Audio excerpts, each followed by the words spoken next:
Good afternoon, everyone, and welcome to Topic Time with Harrison Young on this late April day. Kind of an overcast day out there, but as usual, we're heating things up in here with an awesome guest. He was actually a last-minute fill-in, and he's a close associate of ours because he's general manager of one of my awesome underwriters, and we're going to talk about that, but we're going to start by reading them off, and we'll start with his. So, we'd like to thank Auto Country since the beginning of our show, awarded Dealer of the Year for Dealer Raters #1 in Massachusetts and Customer Satisfaction of 2021. In addition, awarded Consumer Satisfaction, the King of the Used Car in Abington. Then we got John's Greenhouses and Florist Shop in Brockton. We got D&D Breakfast and Lunch Restaurant in Plainville. They're in Newark. We got Lynch's Towing Auto Cycle and Truck Center in Brockton. One number for towing, one number for projects. We got Shaggy Chic Dog Grooming in Attleboro. We got White Mountain Crystals in Plainville. They're in Newark.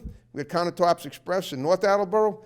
We got Grip It and Rip It Trading Cards and Video Games in West Bridgewater. They're in Newark. We got Auto Town Auto Glass and Auto Body in Abington. We got Here at the Square in Mansfield. They're in Newark. We got D&G Auto Body and Repair in Brockton. They're in Newark. We got Chapin Sheds in Whitman. We got Doggy Boutique, all breed professional grooming for dogs and cats, run by my great next door neighbor, Debbie Siddall in Brockton. We got Grant's Rental in Bridgewater. We got Easton Fitness in Northeastern in the Village Shops. We got RW Carpet and Flooring in Norton, covering floors for 50 years. And we got Joe's Diner in Taunton. I want to thank you guys very much. And now on that note, I'll now introduce Mr. Bobby Blacker, Bobby B as he's known. And he has quite a story to tell. He's a man of the world, and he's gone one coast to another and back, and a lot has happened to him. So, Bobby, thanks for coming in and being on Topic Time with me tonight. Yeah, it's my pleasure. It is, okay. I don't know about being man of the world, but I'm glad to be here with you. Okay, well, now you're a man of the world since you're here with me tonight. That's your status lift right there. Okay. All right, well, Bobby, so let's talk about, you and I are contemporaries, really. We were born the same year. That's amazing. I can't believe we're the age that we are. And I feel great, and you look very healthy, yeah, too. 1959. 59, best year ever. Alaska and Hawaii became members of the Lower 48, and the Edsel and the DeSoto were scrubbed off the upper 50 or however many cars there were in circulation at the time. Right. Okay, so we're gonna you made a list of bullet points of things that you've accomplished and done and had ups and downs with, and we're gonna get to them. But what I do, like I said, with every guest is I try to find out what you were like as a kid. Where you grew up and how did it lead to what you're doing now, and then as soon as it intersects with what you wrote here, we'll cover that and move on. So go ahead, tell me about your life as a young man, as a boy or whatever. I grew up in Mattapan, and then we moved to Quincy. Okay. Mom and Dad originally from Roxbury and Dorchester back in the day. Okay. And I went to Atlanta Junior High School, North Quincy High School. Okay. After North Quincy, I went to Bunker Hill Community College, played 1 year of college basketball there. Okay. Took general studies. And after the blizzard of '78, I moved to California. Okay. Why? Just wanted to find yourself, go out west, and... Well, what happened, we had my older brother had passed away. Oh, I'm sorry. Yeah, in Jamaica Plains. Yeah, yeah. Mom said, why don't you go to California, visit your brother? Okay. So I did. I drove out there, and what does my brother do? He takes me to the beach. It was a Thursday. It wasn't a beach day, but I saw all the girls, and I said, I'm never leaving. I got you. So I got a newspaper on the way back, and anyhow, I went to get a job for construction. No experience necessary. Okay. I said, hey, I qualify for that. I was 19. Right. Got lost, drove by an Oldsmobile dealership. The folks had Oldsmobiles. What part of was this in the L.A. area? Yeah, this is in Torrance, California. Torrance, got it. Yeah, it's Southern California. Yeah, 15 minutes from the LAX airport. Perfect. And so, I went in, and they made me wait 5 hours. They just wanted me to leave. I'm a 19-year-old kid. Right. So in the meantime, I stayed, and at the end of the day, I ended up working with them for 21 years, the same group. Okay. And it was a great experience. Okay, so this is from 1978 to 1999. You worked for them. Pretty much. Yeah, and then I moved back to Boston. Okay, hold up a second. We got something happened in between those 2 years that you want to mention, don't you? Didn't you make a very important sale of a special vehicle in 1994 at some point? Well, we did. Manhattan Beach Ford. I was the sales manager there, and we were 5 minutes from the airport, and we had the Hertz account. Yep. And O.J. Simpson at that time was him. doing Hertz commercials. Right. Well, he wanted a Bronco, and we had a fellow that was working with us. He was our fleet manager. Yep. And he had worked with Orenthal in Buffalo, and so at the end of the day, we ordered a Bronco for him because back then the rental car companies couldn't order from the manufacturer. They had to get it from a dealer. Okay. And we were the closest dealer, and we had the Hertz account. So I was involved with the O.J. Simpson sale, and when they were doing the low-speed chase on the freeway, June 17th, 1994. there you go. The helicopter panned in and it said, man, the plate frame. Right. Manhattan Ford, Manhattan Beach. So somebody had the ingenuity to call and, call Manhattan Ford. The owner got the call from the switchboard and he said to me, I have some guy on the phone. His name's Eddie Endelman. I go, and Eddie was an icon for 40 years. Still is. WEI. Oh, Yeah, yeah. still is, right? His boys do the Phantom Gourmet. Nice. That's right. So I was on drive time for about 8 minutes, and we talked about that. And I worked for the Raiders at the same time. I worked with the Raiders. Doing what exactly? One of my friends was the team photographer 28 years. Okay. And so his brother had moved. He asked me to help him on a Saturday night. So the next day at 8 o'clock in the morning, I was in the Coliseum at the press box. Okay.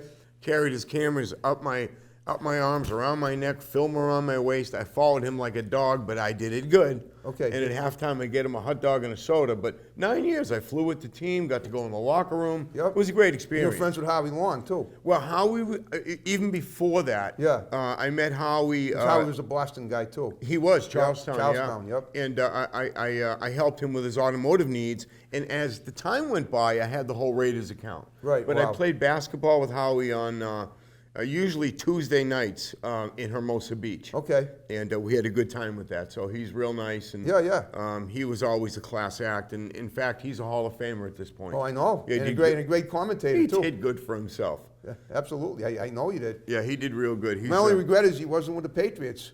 Yeah. Although I have to admit, I was kind of delighted when we did knock them out in '86 in Oakland, obviously in the playoffs, when we won all 3 games on the road to get to the Super Bowl, including squishing the fish.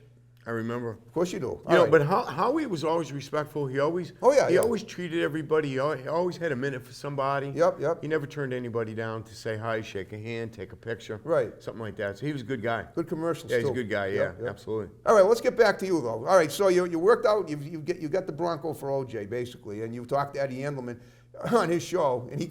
In fact, the last time I saw Eddie, they had the McGregor boy was fighting when they did the boxing match. Right. I forget. Sean McGregor. McGregor and Money Mayweather. Mayweather, So I right. went to this. We had a motorhome, so we pulled in the Menden Drive-In. I didn't know the Edelmans bought the Menden Drive-In. Oh, that's right, yeah. So I asked the girl, "Is Eddie here?" Route So- 16. So I met him, his wife, and the children. Yep. And I said, "Mr. Endelman, the last time I talked to you, you called me." And he, then we sat and we talked, and it was a great memory for both. Well, as you know, he's I've had some conversations with him on his shows, too, and every one of them has ended with him, insulting me at the end.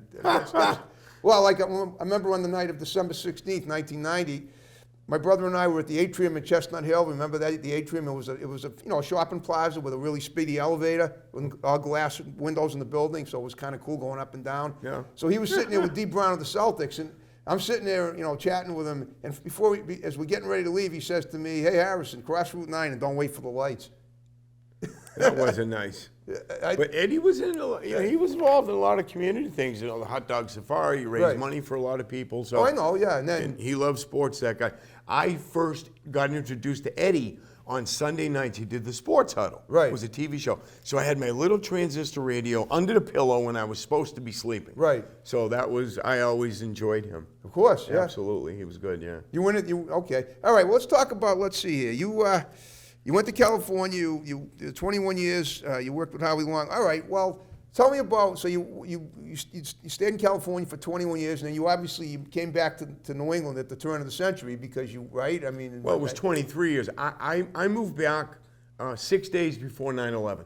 Oh, really? And you can only imagine. I had everything all set up. Yeah. And my company picked me up at the airport, and they provided me my vehicle. Yeah. Wow. Company car all the time. In fact, in the industry, I've been involved in over 100,000 transactions. Okay. So it's all about helping people and having respect. When my dad passed in '16, they were 5 months short of being married 70 years. Wow. So a lot of Okay. respect. Yeah. That's how I grew up. Yeah. Okay. Well, what do you mean by respect? I mean, you were one of a lot of kids. I was the youngest of 4. Oh, okay, but your parents were, you had a huge family. You were telling me your father was one of 9 and your mother was one of 11 or something? She was the youngest of 11, correct? Wow, okay. Yeah, it was, respect is to be not judgmental. Okay. And yes. Treat as you want to be treated. Treat others as you want to be treated. Always done that. Okay, no, okay, and that's what you. What's the benefit of not doing that?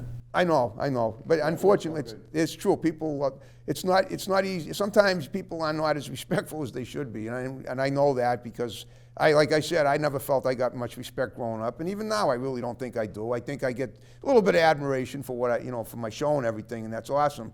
But I'm working on it, I have. Like you told me, you're going to be on the Howie Carr show soon. Yeah, I am. I was invited because by a guy who runs an auto repair shop that I interviewed in Hingham, and he is going to have him there on Friday, May 6th, and I'm going to be there, hoping to pop my show, a little publicity on his show with him and Grace Curley, his hot little sidekick there. Nice. Yeah, right. When you talk about respect, just for an example, Auto Country where I work at, right, in a 10-mile radius, there's over 60 choices people have. Oh, of car dealers. People come in there, it's about respect and right. Good experience. Yeah. And I treat people the way I want to be treated. Oh, I know, you all do. See, Mike does, and the woman upstairs, I don't know her name. Her name's Elaine. Okay, yeah, no, Elaine Fagan, she does a great. Oh, is that his wife? That gal, it is. That okay. Gal does enough work for 3 people. Yeah, you guys, you're at our country. You guys, you're awesome people there, and it's an honor. Well, let me tell you what. So he's going on 30 years at the same location. Yep. He is going on 17,000 served clients. Wow. So he does a great job, and anybody can sell you a car. Right. It's after you buy it is when you find out who you're doing business with. Exactly. And that's where he excels. Yeah. And that's why I'm with him. Exactly, and that's probably why the customers are too. Yeah. Okay. They stay with Well, look at trying to get a pre-owned vehicle for the family or for yourself. It's not the easiest thing, and it's personal. You get it every day. Right. So he does a good job. He really does, and he's solid. Yeah. And I'm proud to work there. And his wife Elaine. I've been in the industry for so long that when you have a business, any type of business, you have accounting, you have accounts receivable, payable, billable, titles in our business. She does everything. She's amazing. Yep. She does a great job. So I'm proud to work with her. That's awesome. Yeah, that's awesome. Okay. What do you do in your spare time now for fun? Are you still now you're involved in the wrestling world too? Tell me about that? Yeah, NEC Wrestling, New England Championship Wrestling. Sheldon Goldberg, he started that that event about 19 years ago. Okay. And John Cena started with him. Cool. And there was a gal named Mercedes. Now she's known as Sasha Banks in the WWE. Okay. So he's come a long way. He's well respected in the wrestling world. That's Goldberg, right? Sheldon Goldberg, Okay. he knows Vince McMahon, and he's on podcasts all the time with Jim Cornette and such. Yep. He's respected, and he'll be in the Hall of Fame one of these days. Okay. And so he invited me to learn the business. Okay. He was friends with my brother. Yep. And so for 6 years, the inner workings of that business is very special. Yeah. It's not what anybody thinks. And it's a lot of work. The athletes put a lot of time in. It looks like it's stressful And as hell. the end result is to put on a good show, and that's what they do. Okay. How's Hulk Hogan doing these days? Do you have any idea? I don't know. I see clips on it, and look at that business. Just like any other business, can take its toll in many different ways. Well, it took its toll on Stone Cold Steve Austin. He almost cracked his back open or his head or whatever. He had an injury during a wrestling match, and he was just 1 inch away from being paralyzed forever. The main thing is to not get hurt, and it's very difficult. Not to get hurt, no matter how tough you are. Very difficult when they do their job, but that's why they're professionals and they get paid like it. Of course. But there's some of the older wrestlers, they put their dues in, and some get hurt, but they live a good life. Yeah, I'm sure they do. And most of them are very well respected, and whether you're a heel or a baby face, and those are terms in the industry of the good guy to bad guy. You guys, of course, sure you remember growing up, Lou Albano, the Tanaka twins, the Grand Bruno Wizard. Sammartino. I saw all those guys. Ivan in person. Koloff. Yeah. Sure. Okay. I wonder how old Vince McMahon is now. He must be like 80-something. Because I remember seeing him in the 70s doing the commentary. Absolutely. I remember that as well. Yeah. I'm not really sure his age, but he stays Still looks busy. pretty wild. I remember a time Healthy. the Iron Sheik Yep. was having a match against Bob Backlund, the good guy, the bad guy. Yeah. And at the Boston Garden. Yep. And my friend Anthony Del Greco, he cooked at Bickford's Pancake House off the expressway. Yeah. So those guys came in, they were driving together. Yep. So 2 hours earlier, they were fighting each other, and 16,000 people were screaming at them. Right. And there they are having breakfast together at 12:30 in the morning. Well, there's obviously a camaraderie between the wrestlers, even the opponents, it seems like. It is. They travel together. Right. They work together.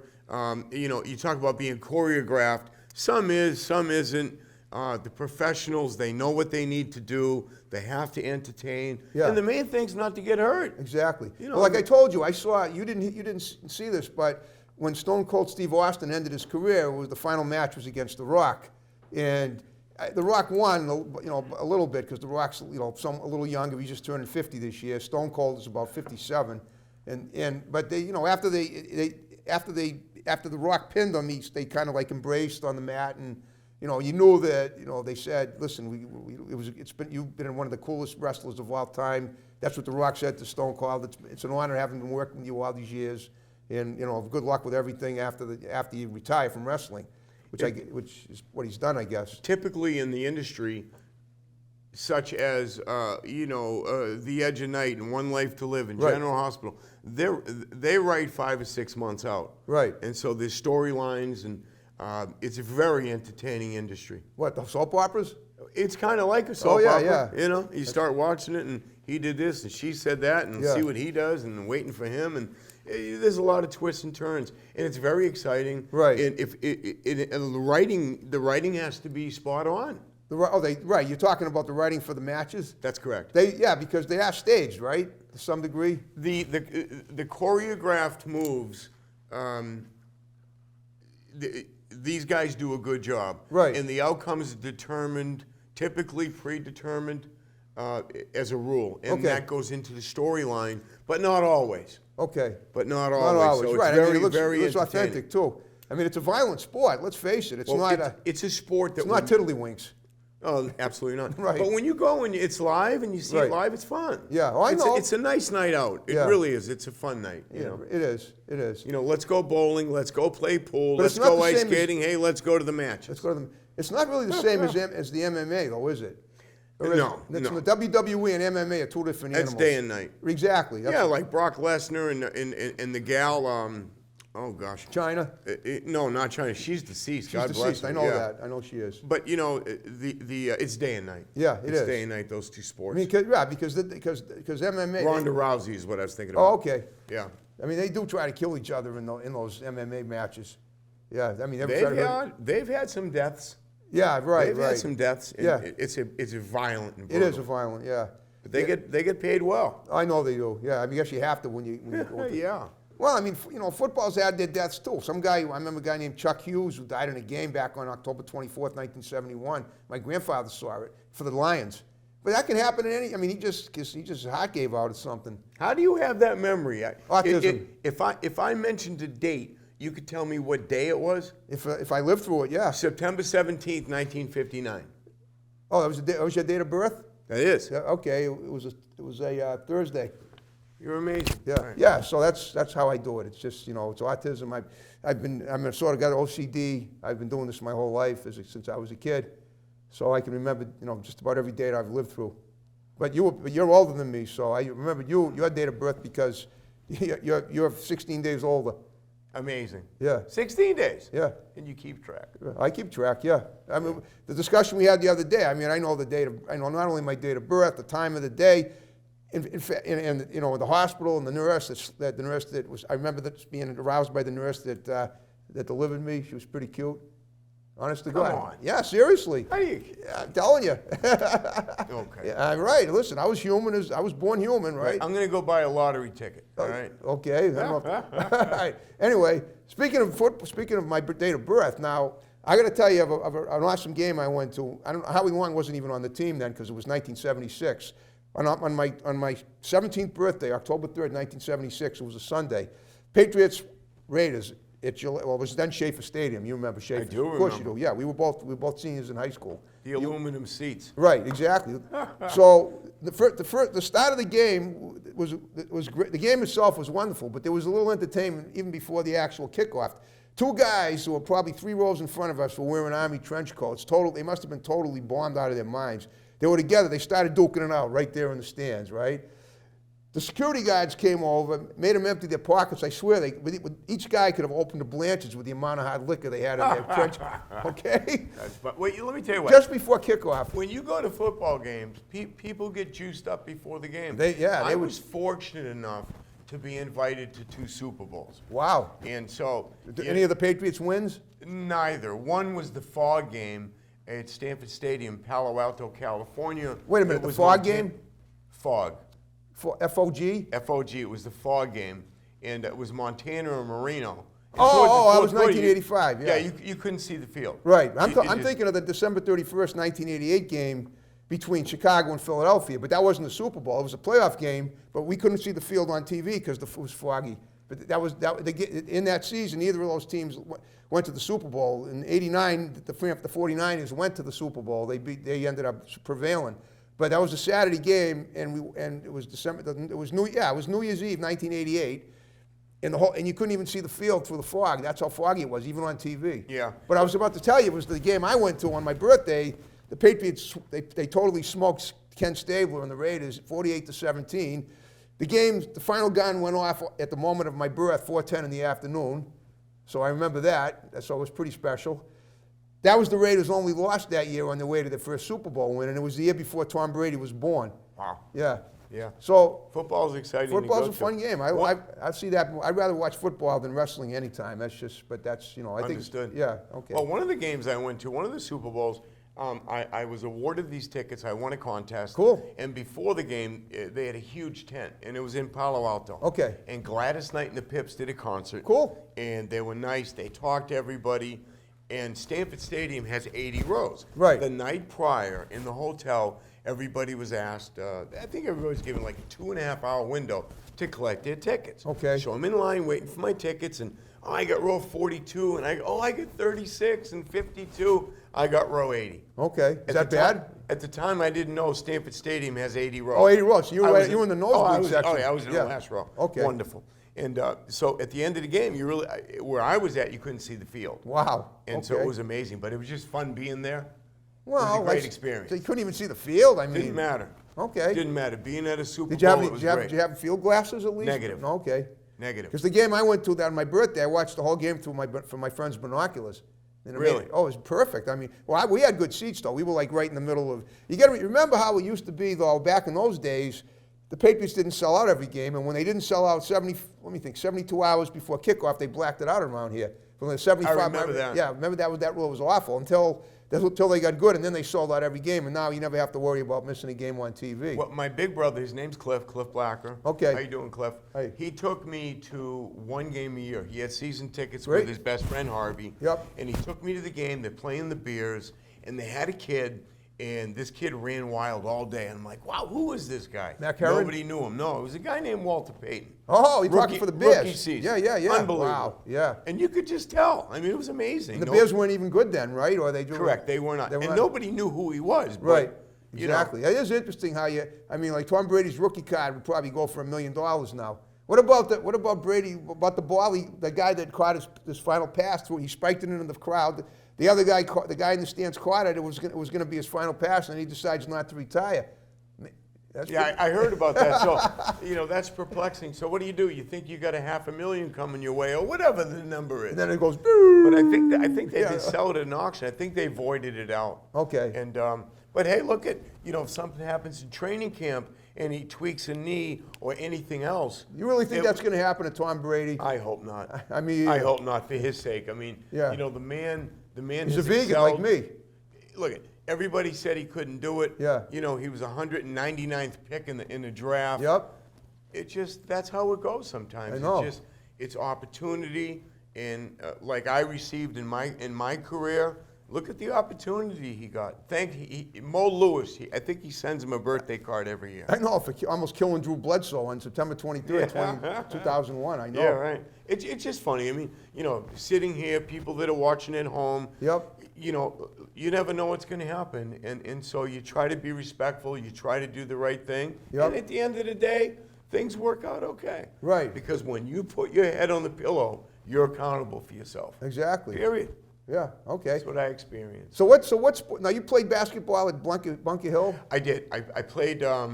Even going back to the 5th grade, I played with the 7th graders. And Okay, I that's- always loved basketball. You're not a real tall guy, so you must have had some pretty good skills. I did. Okay. And so my brother that passed Yeah. went there the year they opened. Okay. And the next year they were having a basketball team. Okay. So he asked me to try out, and I said, I'm not good enough.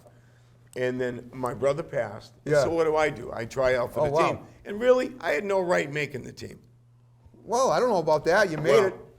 I got there early. I practiced hard, and I didn't play. I think I played 11 games out of 30, all kind of junk time. That's not so bad. I mean, that's 1/3 of the season. The best game I ever had was 6 points against Harvard.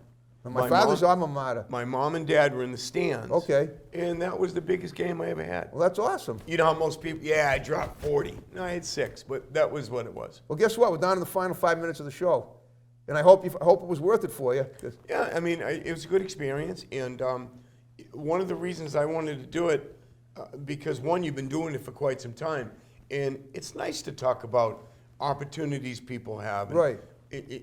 Because if you take the word attitude, Yep. and you write the word attitude out, if under each letter, if you put what number it is in the alphabet, Yeah. A's number 1, Right, and T yeah. and U, it adds up to 100%.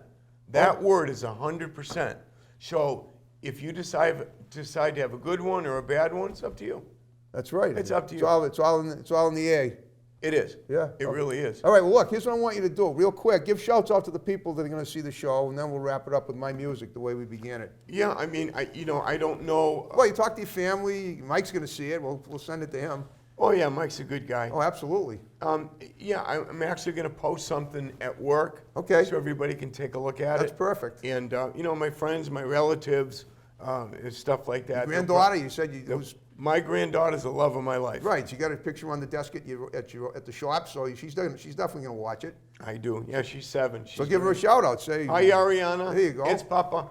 I love you, honey. Yeah. Okay. Yeah, and my daughter Lisette, and my son-in-law Gio, and the kids. So I don't want to forget everybody. That's but- right. Well, that's all. You have to. I know. I mean, most of the people I have on are in entertainment, so they have a lot more people to give shouts out to. And you were in entertainment too, in your own way. I mean, you really are. You were. You had. Hey, you know, look we're- I have my niece Jamie, my niece Allison. Give a shout out to Howie Long and give a shout out to Cena. Maybe they'll see the show. Yeah, it's been a long time, Howie. Yeah. Used to play. Howie was pretty good in basketball. I bet he was. Oh He was yeah. an all-around Well, he athlete. would just bully everybody back in and throw it up, but it was fun. And Sure he we could- had a group that.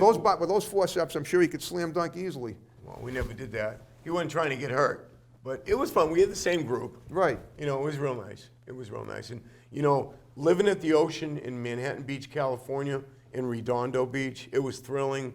It was a good experience for me, especially at a young age. Of course. But when you're 3,000 miles away from home, you grow up pretty quick. I'm sure you do. I had a lot of nights. You were a man on the go. Hey, young man. I had a lot of Kraft macaroni and cheese. That's not a bad. lot. I had a lot too as a kid. All right. Well, you ready to wrap the show up the way we began it? Look at. Okay, folks. Thanks for watching Topic Time. See you next one. See you next time. Have a good one. Bye Thank bye. you. It'll be another great show, of course. And here we go. All right.